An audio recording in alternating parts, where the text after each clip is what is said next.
What's up, guys and gals? Welcome back to the Nerd Castle, where we continue the futile attempt at being an adjudicator for a lawless country. What you're learning in this game, what you're really finding out about me in this game, is that you don't want me to judge anybody. I don't think I would be very good at this job. That's what I've learned. Everything I've done so far has had effects that I didn't really expect or anticipate. So I'm thinking that my insight game is not very strong. Grants a bonus to arcane armor, magic defense, gifted healer. Reviving a fallen comrade seems like kind of a desperation thing, though. I don't know if I trust that. We can either go after Quills,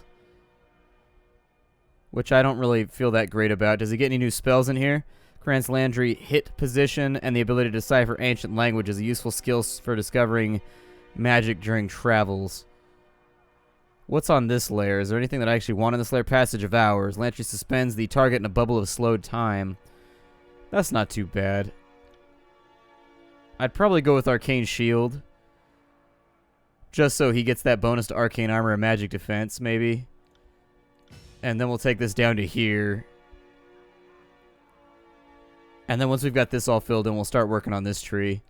I mean, there's a lot of options in this game, but I'm assuming we're going to be leveling enough. I think we're going to be leveling up enough to where we should be able to get most of the stuff in the game as time goes along. Is there anybody I didn't talk to? Calamity Jinn doesn't sound familiar, so I'll talk to her. Fatebinder, hear me out for a minute, will you?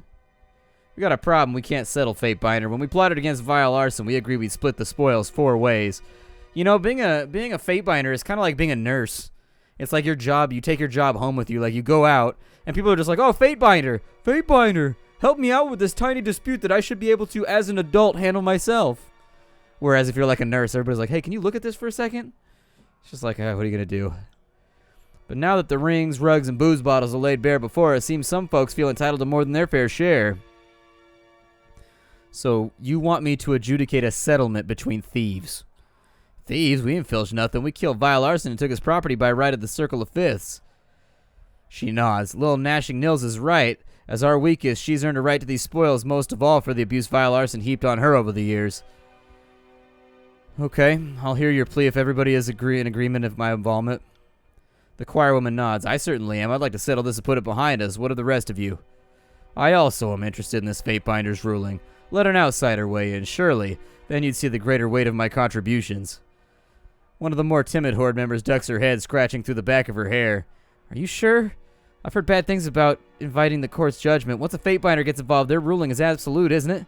She glances with Requiem and Chaos, reading their clues before she relents. Okay, I guess I'll go with. The last one shrugged. Don't matter to me. I already decided to give up my share. I just wanted the bastard dead. Go on, but I should tell you now. I'll know if you lie to me. The 4 exchange looks before one of them clears her throat awkwardly. Right then, I guess I'll start us off. She cracks her neck and squares her back, able to relay her part and be done with it. We all got tired of being cut on and watching him torture Nils, so when Requiem suggested the plan, I was eager to lure him into our trap. She glances around and speaks a little softer as she continues. Had to use my finest hooch. I brewed it in a bronze boot I found on the battlefield, but after a couple of hours, I had him nice and relaxed, stripped him of his armor, and distracted him after that. That's when I snuck in from out under the straw bedding. She runs a hand over the bloody markings on her skin, long dried but worn out of pride. Arson never did anything, eat, sleep, or shit without a weapon. But we'd hobbled him enough that I was able to whack him to ribbons. Eventually he started crawling for the flap of the tent, where Requiem had stationed me. He crosses his arms over his chest, standing broad and tall. I slit his throat to end it, dismembered the body, and spent the night scattering his bits between the fighting pit, 2 latrines, and a salivating beastman. It was bloody and long work, but it was damn well worth it. The last gang member flashes as shyly returns her face to the scrutinizing gaze. I just stood watch a few tents down. I'm sure somebody heard the screams, but nobody came running, so it worked out fine. Okay, so you each seem equally satisfied with the outcome of the events. Why are you fighting over the goods? The Horde member rubs her chin as if wondering herself. Finally, she offers a carefree grin. Guess it's just our nature. If we don't take what we can when we can get it, then how'll we ever get ahead? Didn't you know I was a scorpion? It was in my nature. Who will lead you in Arson's absence? Without a moment of hesitation, the quiet girl speaks up, sounding more sure than she has the entire exchange. Requiem. She saved us. Requiem. He nods brusquely. I follow these girls into the screaming jaws of death if they ask me to. I don't care which one's leading us when we get there. Alright, I've made my decision then. Come on, Fatebinder. The weight's killing me. What's your call? She cracks her back, restless.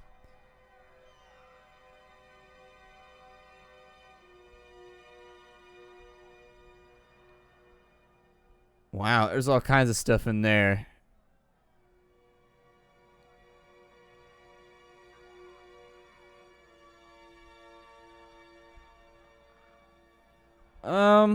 I agree that the guy that chopped up the body and did a bunch of that work probably deserves a bigger share. I mean, Nils was abused and everything too, so it's like, I don't really know what the...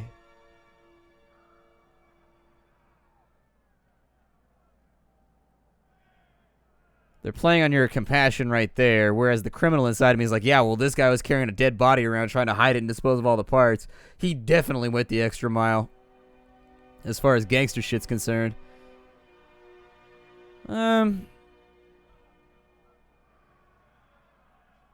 Yeah, the cash goes to Chaos for carrying the burden of risk punishment. He handled and destroyed the evidence, putting himself most at risk for being caught.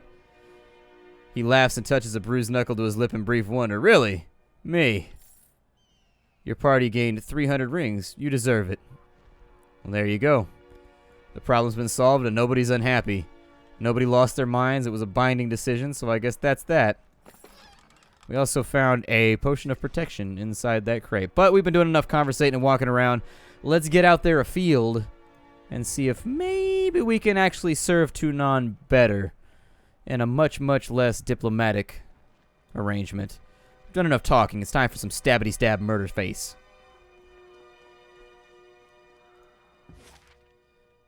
Alright, so there's an abandoned cache over here.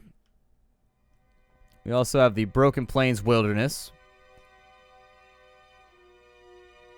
We have the Spire at Lethian's Crossing, which I think was our boss's job that he had given to us.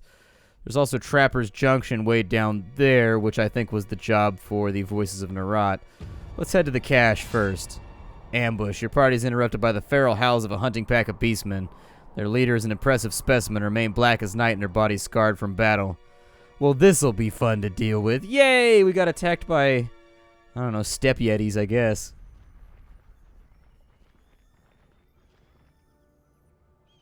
Before you towers a massive creature of fur and flesh, her short black snout sniffling the air. Know this scent. Stench of blood, sweat, battle, iron and death. Smells like alpha. Smells of strength. But is male. Beastwoman cocks her head to one side, eyes bright with curiosity and red as fresh blood.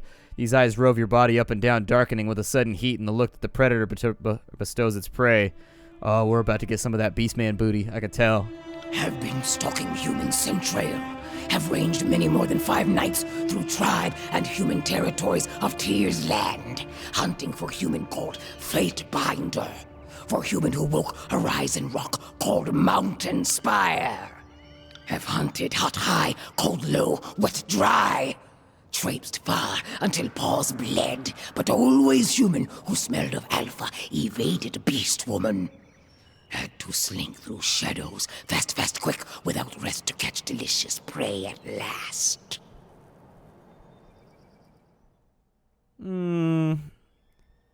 Amusing, but I've no time for beasts and their foolish jests. Time. Only humans fret migrations of time. Why fear when sun always rises, when spring is reborn and winter always dies? Can howl more or can fight? Beastwoman laves a fang fastidiously with her tongue.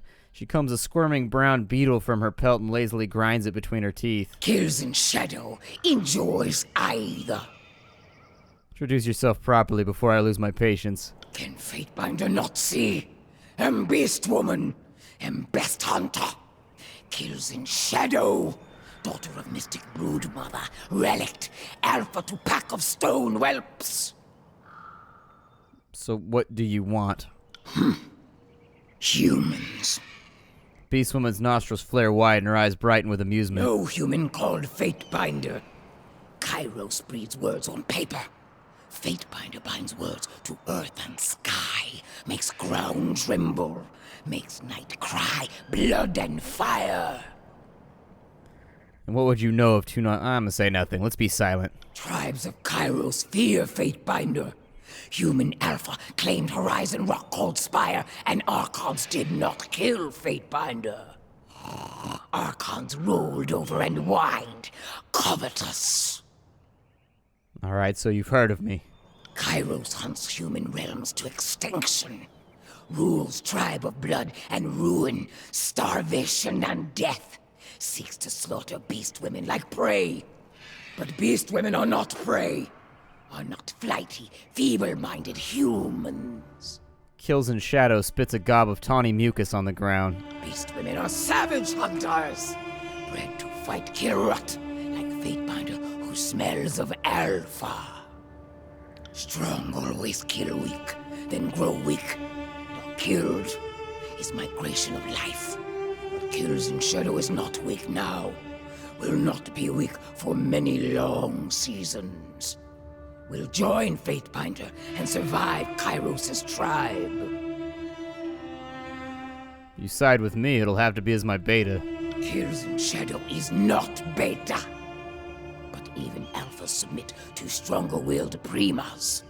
Many packs make a tribe. Is this not a thought humans also understand? Beast Woman will follow Fatebinder. Will not dominate. Well, that went in a different direction than I expected. Unless Fatebinder begins to smell weak. Nah, fine, keep your nose to yourself.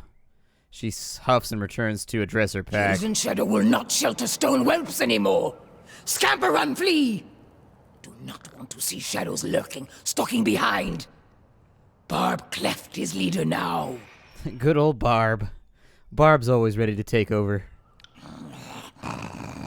Will not like if Kills in Shadow catches sight or scent of stone mongrels again. Sounds like she has like a snoring problem. We're gonna take Ebb out because actually we don't really have a lot of melee. I'm gonna see what's going on with this lady right here. I want to play around with the different party options. So what does this big bad beast do? Like what is her skill set? You know what I mean? She can be a Ravager or she can be a Titan. She can get stronger as she gets wounded. I assume that she does not use loot, does she? Oh, she can use hammers. Okay. I mean, or I can just have her fight with her bare hands. Either way works for me. I don't really give a shit. Doesn't look like she really has a ton of... Well, she has some defense. So down this way, she gets disemboweled, does damage. That way she gets snapping bone. Which one's the one that makes her really, really good with her bare hands? That gives her improved unarmed damage. She's already got leaping death. From stealth, pounce on a nearby enemy, damaging all enemies in the area as well as knocking them prone. Oh, really? She can also do double attacks. Okay. Untamed Might increases one-handed melee weapon damage. These trees seem a little confused.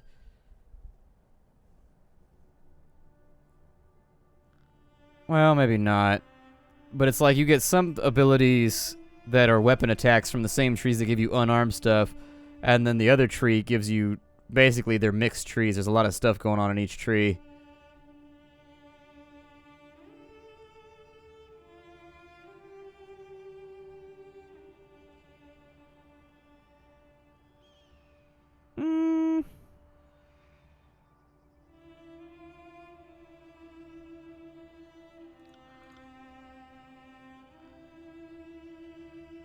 I mean, I think we can either go unarmed or we can go with weapons, basically.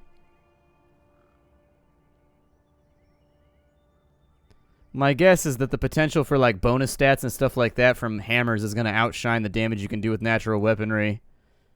But I don't really know. I haven't played the game before, so it's tough to tell. I'd say do something like that, like that. She's got 3 more points. I would do... Maybe was Taste of Blood, cause them to bleed, and gives Kills in Shadow a heal over time effect that lasts until combat ends. Okay. Alright. Well, let's say Swift Savage Strike will get us down to grants a bonus damage while wounded, which your characters are like always wounded in this game, so that sounds good. There's Trample, move rapidly towards an enemy, trampling enemies in your path. There's also blood rage, which makes you attack faster as your health gets lower. And there's adaptations of earth. I'm going to go with blood rage for now because it seems more... Oh, I don't have any points left. Never mind. I guess I won't. That sounds alright to me. We'll go ahead and throw a mace on her. She has 5 skill points. I would suggest maybe that we just dump all that into there so she's getting the 20% bonus on her hits because her other stats are already pretty good. And then we just ditch that in there right now. And I doubt she can use anything else, so why really bother with it? It looks like she can use quick slot items. Since she's going to be in melee, we'll give her a stack of potions. In addition, since he's doing the same thing, I'm going to give him a stack of healing potions too because you never know. You can also have a protection potion. She can have a protection potion and maybe like whatever the hell that is. Elemental barrier. Sure. Why not? Just in case you ever need it. You never know. There's some treasures over here. Sky cap, which we will take. Frequent attempts to harvest azurolith crystals have made the stone stalkers more hostile to any humans that enter the area. Okay, well we'll try and play around with the beast lady for now. See if she's any good. I really like some of Ebb's skills, but I don't want to be like drinking potions the entire game just to stay alive. So it's like, I kind of feel like I have to have Lantry in the party because he's a healer. The only one we've picked up so far. To the abandoned cache. Onwards! We don't have a time limit, so we can do whatever we want. We can wander around and defeat things. If this is a trap, I'm going to be a little upset. I hope it's not a trap. Also, I hope nobody else is there trying to get our stuff right now while I arrive. Ooh, yeah, there's all kinds of good-ish over here. Ooh. Bronze daggers, camping supplies, a little bit of fatiguing toxin. Okay, alright. She wasn't kidding about this cache. She wasn't kidding for a second. We've also got light leather gauntlets over here, which would probably be useful for somebody like Lantry. Somebody hid something inside their bed, which is nobleman's sandals, which are cloth armor. That would probably go to Lantry. We've also got ourselves a bloodstone, which appears to be worth a reasonable amount. We gotta find ourselves a vendor, though, before this is really gonna be useful. I like how she moves on all fours. She moves like my bulldog does, and it makes me happy. She's like waddle, waddle, waddle, waddle. I mean, I wouldn't say that to her because I'm pretty sure she would disembowel me. She's kind of huge. And not like in an offensive way. I'm not like, damn, girl, you huge. No, I don't mean it like that. I just mean she's real, real big. Let's see. Bronze Brotherhood sent their forces over to here. The disfavored have aggressively attacked the rebels. Only a handful of small encampments. So the Brotherhood remains tenuous. Let's go to the Sunset Spire for now and Lethian's Crossing. I'm going to try and do the... Oh, another one. A group of mercenaries. Members of the Bronze Brotherhood are blocking the road to Lethian's Crossing.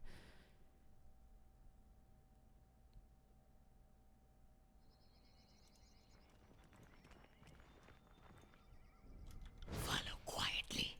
Paw soft, soft, soft. Yeah, you go stealthy, and we'll figure this out.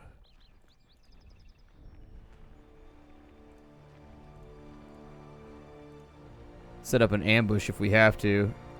Doesn't so much look like they're blocking my way. It just seems like they were kind of here. Did I just pick up another? I just got one of those scrolly things. It's got a little scrolly-doo.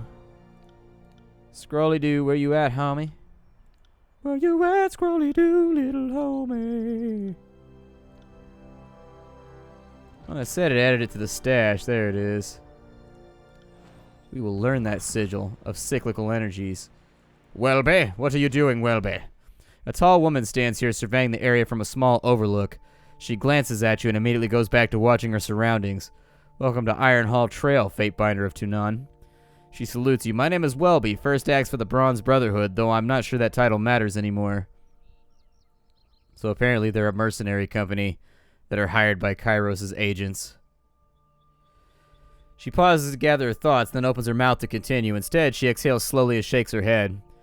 Never mind. You needn't be burdened with my problems. While I appreciate you coming to me before speaking to Redamon, you will probably need to be careful. He has of late been acting out of sorts, and any perceived slight can become a problem for the one who offends him. Choose your words with him carefully. What can I help you with? So, how could talking to you offend Radamon? You chose to speak to the first axe before speaking to the actual first brother, the bodyguard before the leader. How could this mean anything but collusion and treason? I know I speak out of turn, but I only wish to warn you, tread lightly around Radamon. Okay, what does it mean to be first axe? I wish I knew, Fatebinder. The first axe protects and consults with the first brother. I'm supposed to be Radamon's advisor, confidant, and guard. Lately, his behavior's become erratic. He's acting paranoid, manic, and distrustful. My duty as a first axe is to protect him, but I'm also sworn to protect the Brotherhood, and if that means the removal of Radamon, so be it. He has too many supporters in Lethian's Crossing right now to speak against him. What do you think happened to him? Honestly, I couldn't speak to the cause. Stress of leadership, battles with Kairos forces, his night in the Old Walls. I don't know. Does it matter? His behavior is endangering the Brotherhood, and he must be stopped before we are destroyed.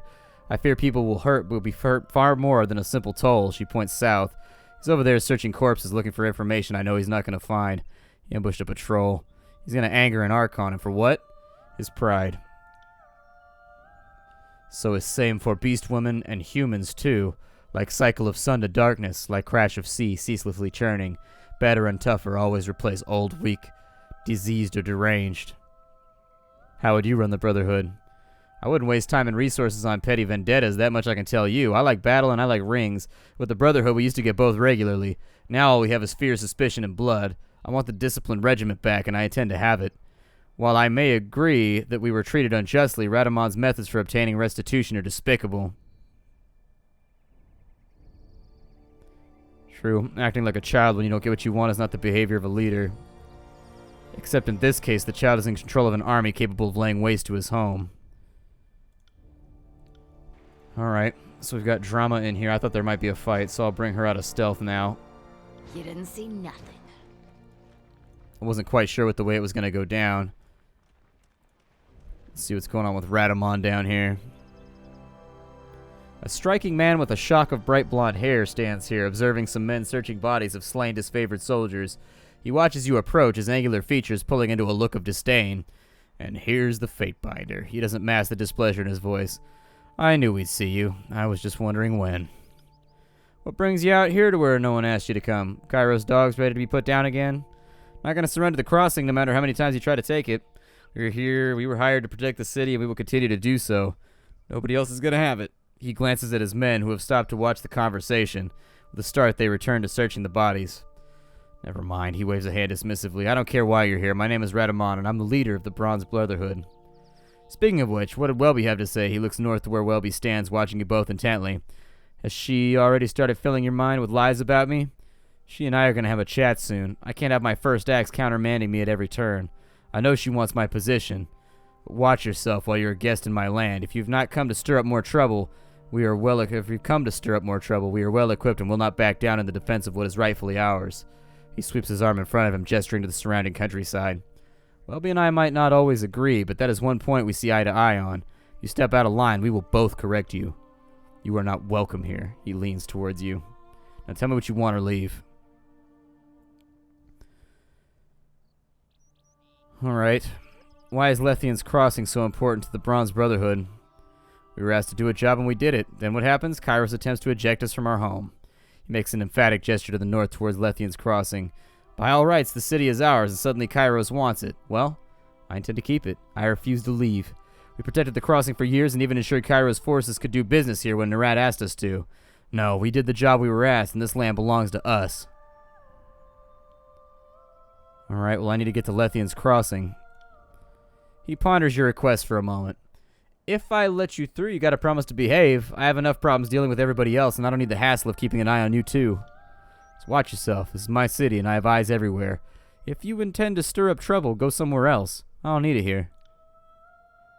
He fires an arrow into the air and makes a signal by waving his arms in the air in an intricate pattern. You may enter Lethian's Crossing. What's so important about these bodies? They were undoubtedly scouts sent by Kairos to ascertain our defenses, and where one group is found, many others are sure to follow.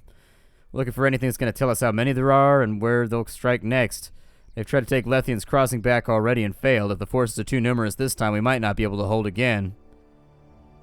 Alright, well, what about Welby? He shoots a look to the north. I had high hopes for her as my first axe. Continued success of the Brotherhood should be the single most important goal of anybody who's a member. She seems to have forgotten her place. She is not the head of this band. I am. If she doesn't stop overreaching, I will have to replace her with someone who knows how to obey. Alright, well. Not too much trouble down here. I definitely thought we were going to have issues, but I will see you all in the next episode. We're out of time, so we'll resolve this next conversation in tomorrow's episode. Hi to everybody. It's been a lot of fun. This game is called Tyranny, in case you didn't know. In case you ain't heard. If you wanted to get it, there's always a link down below. Also, check out the Patreon that I've linked for you guys. If you wanted to support the channel, that's the way to do it. And also get some fun swag along the way, all right? I do, and I'll see you next time. Bye, everybody.